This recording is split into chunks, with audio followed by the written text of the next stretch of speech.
It's hear me? Yes. Yes. Okay. It went something like rich man, poor man, beggar man, thief, doctor, lawyer, Indian chief. Probably not particularly politically correct, but that didn't exist back then. That's right. And again, it's all about asking you what you're going to turn into at some time in the future, because what you are now, obviously, is insignificant, incomplete, unworthy often. But at some time, you're going to be, then it's going to be cool. It doesn't stop at childhood either. All through school, we strive to dress right, talk right, hang out with the right people. We want to become something. We want to identify with a specific group of people that catch our interest. We become jocks or intellectuals, the nerds or the popular kids. We become diet conscious. We become fashion conscious. We keep striving to become more, to become something.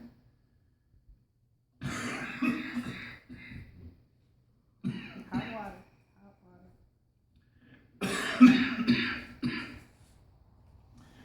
After school, then we got to get the right career. You know, the fulfilling career, the one that's going to pay all the bills and have money left over and be exactly what we want to do. Because then we're going to be somebody. Then we're going to be important. Then we're going to be whole and complete. That day will come. We strive to find the right partner, become the right husband or wife. Then we go on to strive to become good parents. We ask our children, what do you want to be when you grow up? And we just perpetuate the cycle on and on and on.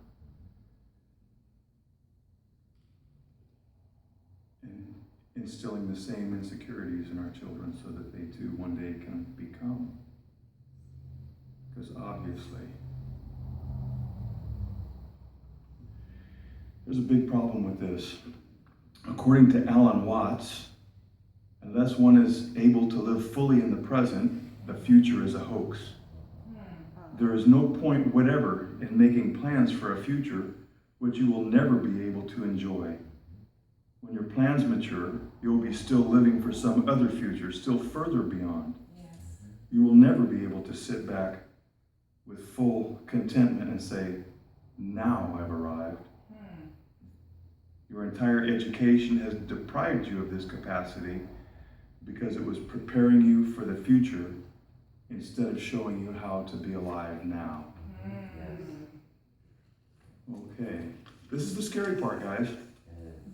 This is where I refute everything, or not everything, but much of what you've ever heard from the pulpit, including this one. Woo! So I'm going out on a limb here, and you guys are all going to hate me afterwards. Okay. Nah. Or you're not. Yeah, your own experience, your thoughts, and your sense perceptions, that's all you know. It's the only thing you've ever known.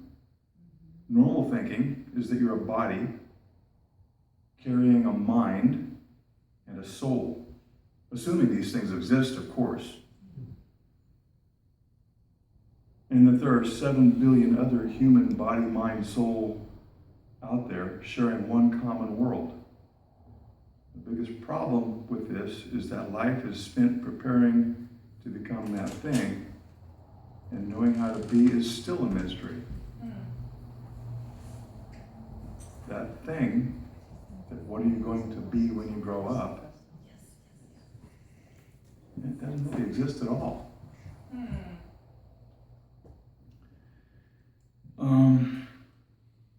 So go ahead and check your own experience right now. I said that all of your thoughts and sense perceptions are the only thing you know. Have you ever experienced anything other than the sense of sound, sight, hearing, feeling?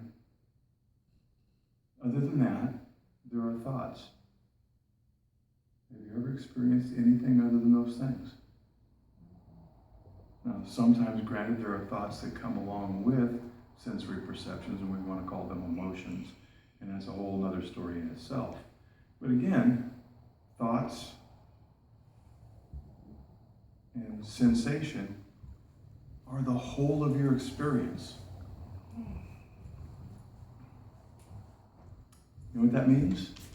It means there's no evidence of a shared world.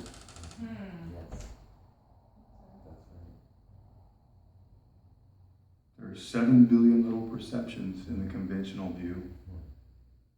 Individual, separate from all other perceptions, all seeing the same world.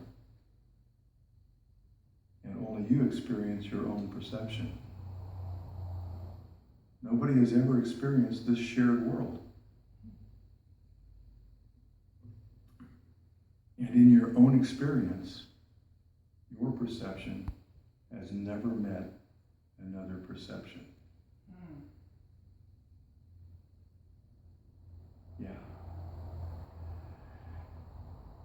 Yeah, we have thoughts about these things that it must be so but it's never actually happened. Nobody's ever actually experienced that.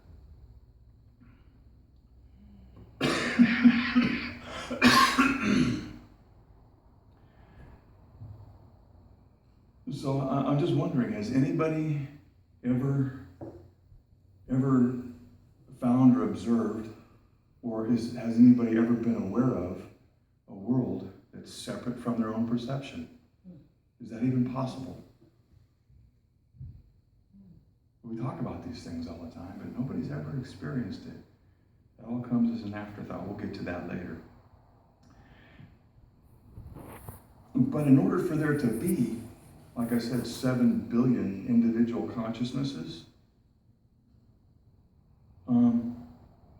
there's a problem with that too. In order for there to actually be 7 billion individual consciousnesses, you have to be able to observe another separate consciousness.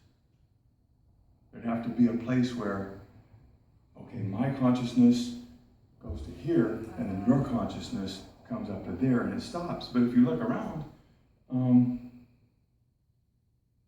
we're conscious of everything around us. We're all conscious of everything around us.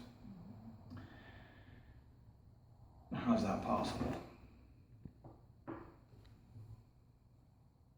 There's no validation for multiple consciousnesses because we've not observed any multiple consciousness. But there's the appearance of a shared world. There's the appearance, like right here and now, there's a couple of dozen people who appear to all be experiencing the same room. You know how that happens? One consciousness. Yes. There's one consciousness. Yes. There are innumerable points of consciousness, but there's only one. Yes. And so and I know there are several people in here. Okay, I'm winging it now. I'm just way off script. There are several people in here who have taken the Oneness University training in a variety of different formats and different places. I know a couple of people have gone to India and done it years ago, and other people have done it locally much more recently. I've already forgotten where I was going with that. Except that the whole idea behind the Oneness University is that there's a single consciousness. And then they go astray with the idea that one person leads this individual consciousness, this universal consciousness to another, because again, there's no overlap.